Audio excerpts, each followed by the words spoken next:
Ya ha salido el episodio 3 y vamos a analizarlo a fondo. Si todavía no viste el capítulo, te recomiendo que salgas del vídeo. Guárdate el vídeo y vuelve cuando ya hayas visto el episodio. Sé perfectamente lo que vais a opinar muchos de vosotros, que es un capítulo de relleno, que no pasó nada, que vaya aburrimiento. Cada uno puede opinar lo que quiera, pero hay algo que debéis entender, y es que este tipo de episodios son necesarios. Hay episodios en los que se siembra y hay episodios en los que se recoge. A todo el mundo le encantan los episodios en los que se recoge, en los que nos revelan un montón de cosas y todo conecta perfectamente. Pero para eso tiene que haber este tipo de episodios en los que se plantan las tramas, que luego iremos viendo cómo crecen a lo largo de la temporada. Y por favor, os invito a hablar con propiedad. Un episodio de relleno no es esto. Un episodio de relleno es uno que trata tramas que no son importantes ni serán relevantes para la temporada, pero todo lo que ocurre en este episodio es claramente importante y aún así nos ha dejado con escenas guapísimas. Dicho esto, dentro vídeo. Reencuentro entre Elgin y Fátima. Me sorprende, pero Fátima no odia a Elgin. De hecho, le pide un favor. Pero sí parece que alguien le contó a Elgin lo que sucedió con el bebé, que nació en Miley. Por eso presenta cierto arrepentimiento. En este análisis lo voy a hacer un poco diferente. No voy a seguir el orden cronológico en el que suceden las cosas en el episodio, como hice con los 2 episodios anteriores, sino que voy a reunir las tramas de los distintos personajes para hablarlas todas a la vez. Porque al final, si te das cuenta, durante el episodio tenemos un poquito de Fátima, pero dividido en 8 trozos. Así que mejor, para que sea más interesante, los voy a reunir todos y los hablaré todos a la vez. Esto es lo primero que vemos con Fátima, lo primero que ocurre. Luego más adelante tenemos un momento con Ellis en el que él le propone una terapia. La terapia consiste en expulsar sus frustraciones mediante el uso de la fuerza. Acompaña a Fátima al cementerio de coches,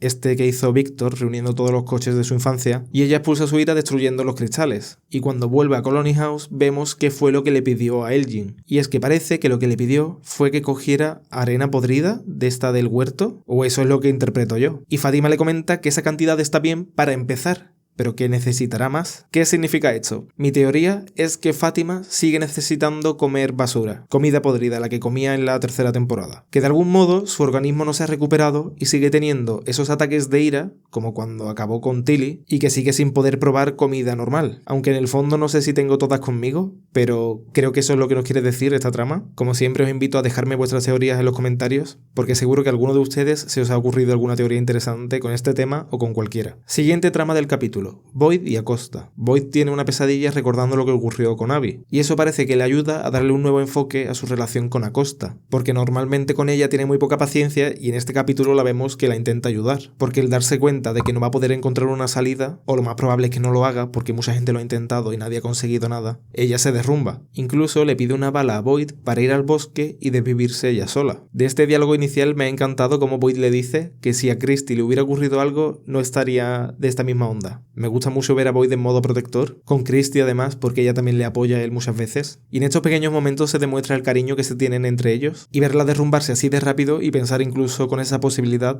la de irse al bosque sola y ya sabéis, no hace más que demostrarme que de alguna forma Acosta debe ser una reencarnación de Abby. Y sé que es imposible. Quiero decir, no dan los años. Para que Acosta fuera una reencarnación de Abby tendría que tener 1 o 2 años, el tiempo que lleve Boyd, o mejor dicho, el tiempo que lleve Abby desvivida. Pero es que realmente son iguales. Se me vino a la mente el diálogo que tuvieron en el coche ese día que llegaron, en el que decían que el apodo de Abby en el ejército era Iron Abby, en el sentido de que el hierro es muy rígido, le cuesta doblarse y adaptarse a la situación. The problem with iron is rigid. You know, it doesn't know when to bend.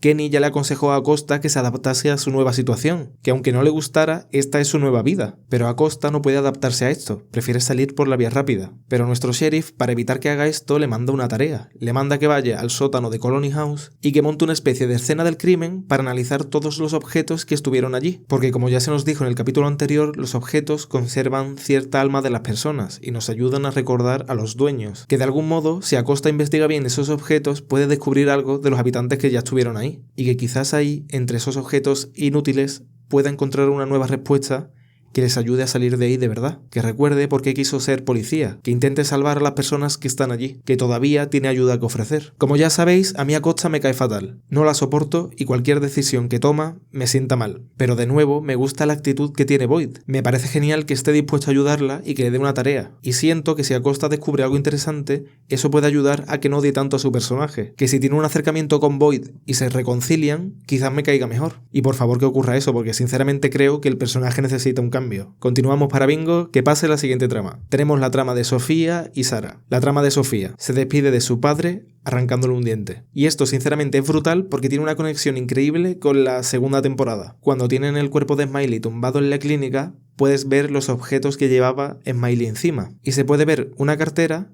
y un diente, y teorizamos de que Fátima se estaba convirtiendo en un monstruo porque perdió un diente, y que posiblemente ese diente que llevaba Smiley consigo era su propio diente de cuando se transformó en monstruo. Eso finalmente no acabó ocurriendo, lo del diente no era nada, pero esta otra referencia a sacarle un diente al cura despierta de nuevo esa llama. El hombre de amarillo dice que le saca el diente para poder recordarlo, porque se ha divertido mucho con él, y entonces yo me pregunto, ¿el diente que llevaba Smiley pertenecía a una de sus víctimas? Sabemos la importancia de los objetos, y con el cura podría haber hecho lo mismo, conservar cualquier objeto que tuviera y ya está, pero ¿por qué elige coger además un diente? Y se me ocurre que quizás no solamente necesita un objeto, sino también tener alguna parte de su cuerpo, y por eso los monstruos cuando acaban con los habitantes también le quitan como los órganos, porque quizás de alguna forma también se lo ofrecen al hombre de amarillo. En la segunda temporada hay un personaje que se desvive en la comisaría. En el baño coge una cuerda y acaba con su vida. A ese tipo posiblemente lo enterraron, y quizá Smiley lo que hizo fue obtener de él un diente. Me estoy tirando un triple. Igual ese diente no pertenece a ese hombre, pero por buscar una posibilidad que encaje, ¿no?, a que le saque el diente a alguien en vez de sacar sus órganos o cualquier otra cosa. Más tarde en el episodio, Sofía hace varias cosas. Entre ellas es sembrar la discordia con Julie, dándole a entender que es culpa de la familia Matthews que todo esto esté ocurriendo. Quiere romper el grupo haciendo creer a los habitantes que ellos son los culpables, para que se hagan como dos bandos. Y luego le dice a Kenny que quiere irse a vivir con Sarah, que tiene que elegir dónde vivir, si en Colony House o en el pueblo, y qué casualidad que ella escoge a Sarah. Y se me ocurre la teoría de que Sofía quiere hacer pensar a Sarah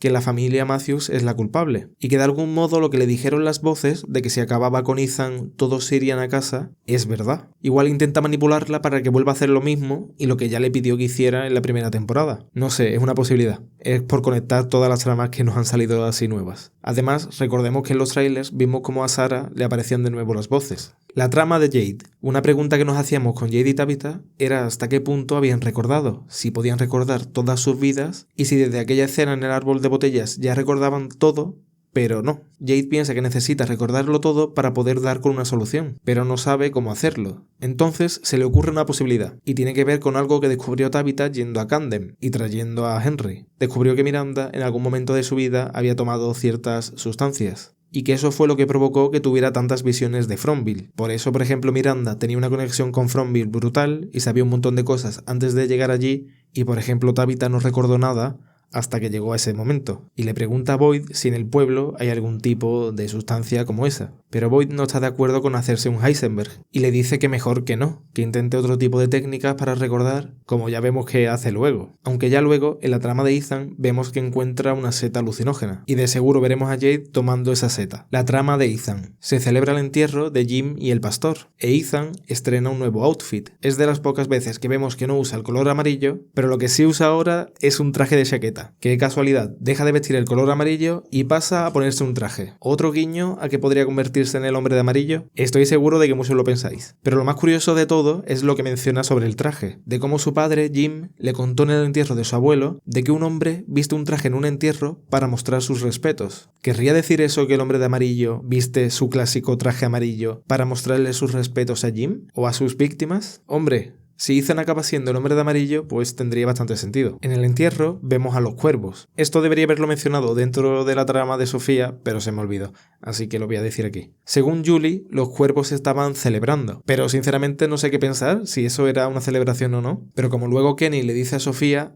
eso es la primera vez que lo hacen, y creo que la posibilidad que todos hemos pensado es que los cuervos se estaban comunicando con Sofía, y se me ocurre otra posibilidad, y es que si el villano final no acaba siendo el hombre de amarillo, y hay una entidad aún mayor, podría ser que use los cuervos para comunicarse con el hombre de amarillo, su verdugo personal. Verdugo no, quería decir sicario. Ethan va con Víctor a Colony House, y allí le pregunta si hay algún lago, y al principio no le cuenta a Víctor sobre el lago de las lágrimas, pero más adelante, cuando ya están delante de The Brandles, se lo cuenta. Y como dije antes, allí es donde se encuentran con Jade. Y en un principio parece que The Brambles, por lo menos, no es el lago de las lágrimas. La cuestión es que los tres se van a investigar a ver si lo encuentran. E Ethan comenta una posibilidad increíble. Y no lo dice textualmente, pero abre la posibilidad a que él también sea una reencarnación. Que el lago de las lágrimas que él inventó en sus historias no sea una invención, que sea un recuerdo que tiene de sus otras vidas, pero que él obviamente no lo sabe, que de algún modo, al igual que Tabitha pensaba que las 3 piedras rojas del asentamiento eran un sueño o una pesadilla, y hasta que no llegó a Fromville no se dio cuenta de que no era una pesadilla, sino que esas 3 rocas existían de verdad, pudiera ser que Ethan no inventara el lago de las lágrimas, sino que lo recordara. Hablando de Víctor ahora, tiene una escena en la que me descojoné. Sinceramente me reí un montón viendo cómo le contaba a Ethan que su padre era su nuevo compañero de cuarto. Me pareció súper tierno, pero al pobre Víctor no le dejan ser feliz. Y es que cuando van por el bosque, Ethan, Víctor y Jade encuentran el traje de amarillo. Realmente lo encuentra Víctor porque es el primero que se da cuenta y lo reconoce. Y su reacción me puso la piel de gallina. Víctor, cuando ve el traje de amarillo, se mea encima.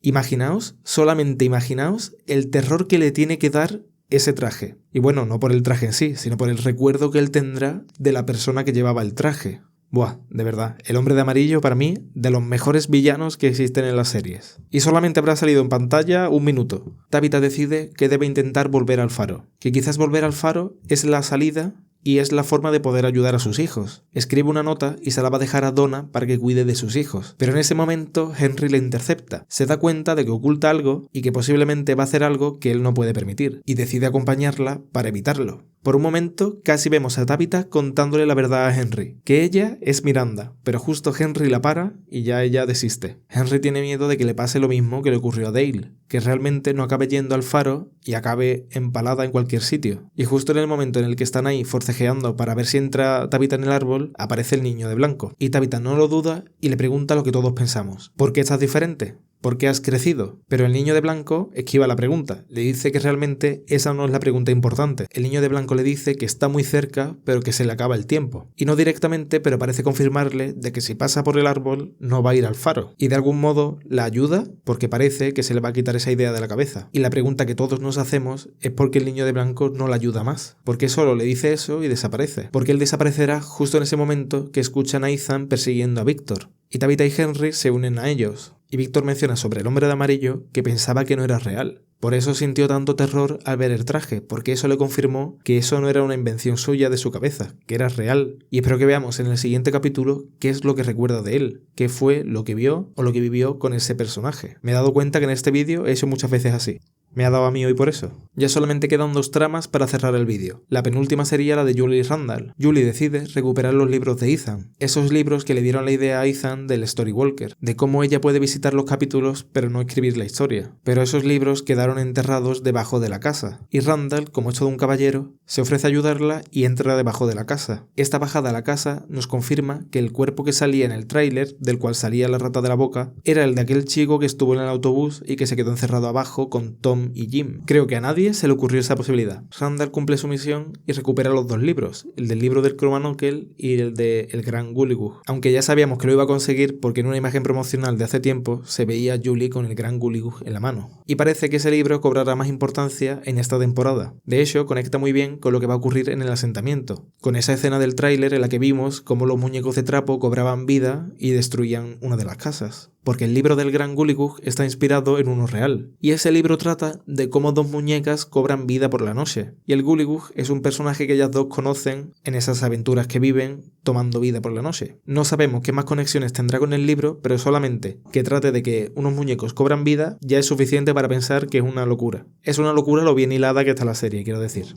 Y por último tenemos a Boyd hablando con Abby. Y de nuevo, tal como hizo en la primera temporada, le pide ayuda. Y esta vez vemos como una mano sale de debajo de la tierra y agarra a Boyd. ¿Qué demonios es eso? ¿Es una visión? ¿Está Boyd perdiendo la cabeza a causa de su enfermedad? ¿Esa mano que le agarra es real? Lo que sí es cierto es que si te fijas en la mano que agarra a Boyd, el dedo pulgar de la mano tiene una mancha azul en la uña. Y una mancha muy parecida la tenía el hombre de amarillo cuando agarra el cuello a Jim. No estoy diciendo que esa mano pertenezca al hombre de amarillo, porque ya sabemos que el hombre de amarillo está convertido en Sofía. pero claramente tienen eso en común. Para mí ha sido un gran capítulo. Es cierto que es un capítulo de siembra, se han plantado todas las semillas de las siguientes tramas que tendremos, pero es que tenían que hacerlo. Pero aunque parezca que no, el capítulo nos ha dejado con un montón de momentazos y con suficiente información para crear teorías. Y por aquí voy a dejar el vídeo, espero que os haya gustado, como siempre os invito a que le deis un like porque es solamente un clic y ayuda un montón, que también podéis suscribiros porque es otro clic y ya que vais a dar un clic podéis dar dos y a mí me haría muy feliz y me ayudaría a seguir creando contenido. Como siempre os recuerdo que el martes tenemos un directo con creadores de contenido comentando este episodio número 3 y nos vemos en el próximo vídeo. ¡Hasta luego!